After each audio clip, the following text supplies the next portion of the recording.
The hard way to get rich. Yeah, this is a good one, man. This is something that I've been wanting to talk about for a while because I think early on in your real estate investment career, wholesaling career, in your mind, everybody's mind when they first learn about wholesaling, they're thinking that they're gonna get a bunch of sales, take all that cash, $10,000 assignment fee, I'm gonna be rich every week from now on, and then you're planning on taking that money, and that's going to be your money that you're going to buy houses with and buy other assets with, and that's how you come up, right? Mm-hmm. But I think that's a fallacy that we should talk about before somebody gets too far along into their career, because then they'll do what we do. Yeah. What did we do? Reinvested. We went all back in, everything we had, every dime. It didn't matter if that money was for Christmas presents or a new car. It went back into the business. Let's go. Let's roll it. So it's painful. It's very painful, and a lot of people, I'm gonna bootstrap it. Bootstrap it. You hear that word? Bootstrap it. Don't do it. So that's another title. The hard way to get rich: bootstrap your business. Don't bootstrap your business. So the reason why bootstrapping your business is hard, and sometimes you have to do it for a certain amount of time. I think that's the true part about this is you have to do it for a certain amount of time. But once you get to a certain point, what do you need to do? I think no matter what, look, you cut your teeth however you have to. Yeah. First things first, close deals. But at any point that it makes sense for you, quickly, I would say start raising capital.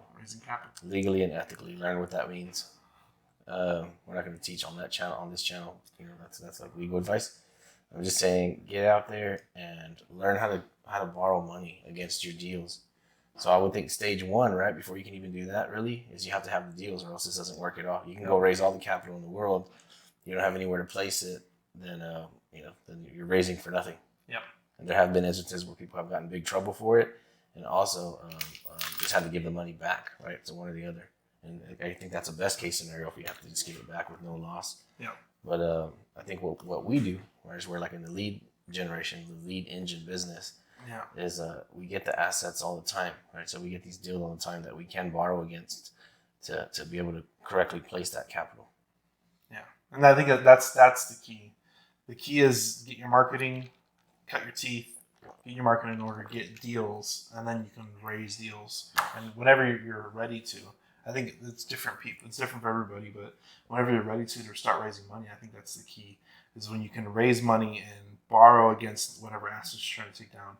That's when you're in the money, and that's the easy way to get rich. But the hard way to get rich is reinvesting every dollar for years. That's the hard way. It gets very mundane, and what was the meme is like, I'm not poor, I'm just a liquid.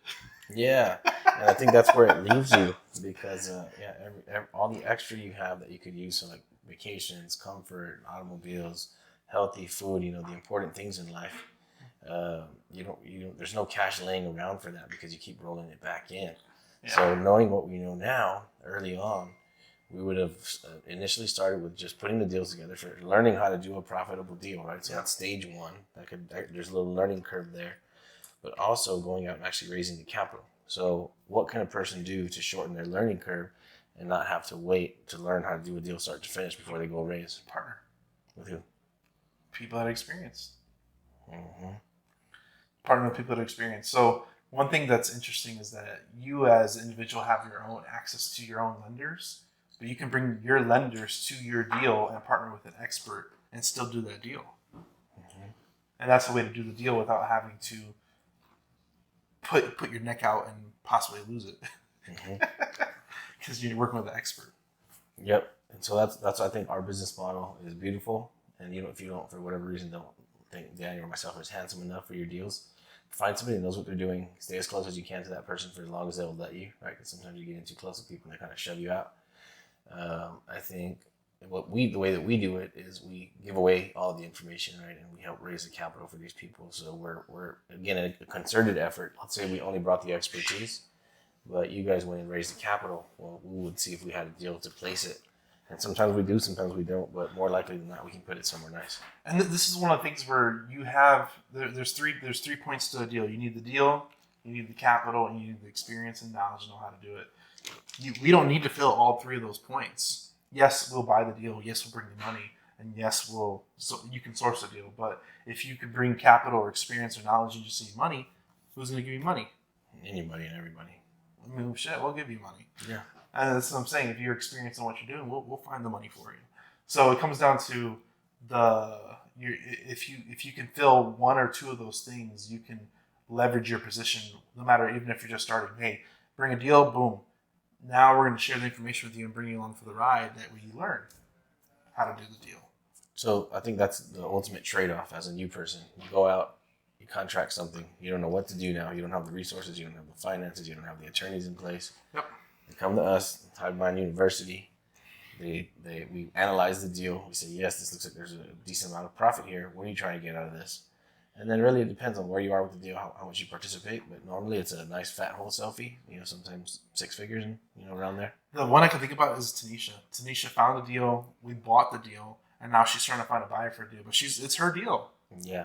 It's her deal. And she's putting in her own sweat equity on her own deal to come to fruition. So whenever that deal finishes, she's going to get paid even more because she put more sweat equity than everybody else. Yep. And she just didn't sell the deal to us. Yeah, she didn't have a dime out of pocket, so now she can participate in the upside. But if somebody says, hey, I just want my 100 grand or 50 grand out of here, we'll pay you up front like that. We can move it around. We can partner with you, like I said. So it really depends on, take it on a deal-by-deal basis. But if the deal's strong enough, we'll find the capital. But if you're just good at finding capital or it's always around you, then we'll have a deal for it where it just makes sense for everybody. And they're really strong deals. Yeah, very, very strong deals. I talked to a CPA lender that's coming on, and he was amazed at the returns. You don't say. And this is we talk about this about like what's a good ROI. Like you can do crazy ROIs in land, like crazy ROIs. Where like we have a video that Mike Flores recorded with the Uber driver, and she's living we're in San Francisco right now if you don't know, and she says she's investing her California money into Section 8 into good states that have good rental property, and like what type of return you're getting? Well, I don't know. And I'm just like if 12% return, boom, we can handle that. You don't have to do none of that. Mm-hmm. Like hands off investing, 12% return with no management capex or like to her, like I don't know what type of return she was getting, but when you really think about ownership of these assets, you got to think of the cost. Literally, there's a video on Twitter I saw yesterday. They're like, these are the things that replaced the last 5 years of ownership of owning this house, and I'm like, oh, more reasons to invest in land. Because like you really don't understand what you're buying. When you buy a house, yes, I'm buying cash flow, I'm buying a passive investment, but you have all the downside. Mm-hmm. Somehow, some way, you find a way to break even. And then I think the ultimate play is for collecting houses is depreciation, and then of course like long-term appreciation. I don't know that anybody buys specifically to make $1 million a month, but I think it has its place. But with what we do, it's so different. It's so different, and like we talked to somebody like we're given a minimum like 15% return or something like that, and they're raising money like 7-8% because their deals barely yield 10% ROI or 12% ROI. There's something else right there. So on our deals, we have people that we could pay out 10, 20, 30, 40%. Depends where they're at in the deal. And a lot of deals that people are used to going into, like 99% of deals out there, you're going in real heavy. Very heavy. Yeah. You're not maximizing the leverage, and you're not really in a good position. So let's talk about this. This is a great caveat. So like, let's say you're buying $1 million apartment complex. $1 million apartment complex. I've never bought a multifamily, but you're going to usually the bank's going to finance 60 to 70% of that. Who comes up with the 40? You and your private investors. The reason why is because you might have a 3 to 5 year exit. If things go wrong, there goes your equity. We're seeing it right now with apartments. Everybody's losing their apartments right now. It's going crazy. And the reason why that's happening is because your equity position on the capital stack disappears and everything will go wrong. So the thing where we differentiate is we're creating so much value, even if we have to liquidate at a cheaper price than our exit, we still have a great buffer margin. And that's the difference. When multifamily cap rates shrink or interest rates go up or down, you're going to feel that in your equity position, and there's not enough ROI that it just shrinks your thing, and now you lose it. Yeah, I think that's why these deals are so good, is because we can for one, we can value add significantly a lot of layers. Yeah, not just like one or two different ways, and it can happen pretty quick. So I think being that we can afford to value add that many times over, then we could always pay a great return. And then also there's a lot of buffer between the profitability of the deal and what the investor's supposed to get back. So there's such a wide gap. It's hard to imagine that. So I was talking to somebody and they said they invested $50,000 into a multifamily and they got like $400 back. Now that might sound good to you, but my head immediately went to, how long was that? That was my first question. How long did this take? And it was like 5-6 years, which comes out to like a 12% annualized return. Oh man! So that guy's a superstar because he 8x'd his money, but he was making 12.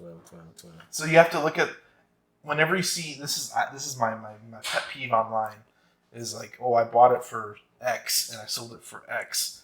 But what was the time involved? How much did you have out of your pocket? How long did it take? How long did it take? Because everybody's like, well, I bought it for, like, my grandma bought this house for $40,000 and now they're selling it for $400,000. Well, how long has this been? It's been 50 fucking years. Oh my goodness. That's like a 6% return. And everybody's like, oh, that's a great buy and hold. Buy and hold. You're going to make a lot of money buying and holding. Yeah, that's what I'm saying. So, and again, like I said, maybe it has its place. If you have excess capital and you can find really good deals on houses and you got a strategy, more power to you. But if you're just looking at straight acceleration of capital to go from a new guy that has nothing to being in control of $1 million in cash, I can't think of an easier way to do it than with land. You could do it in a day or in a week or in a month.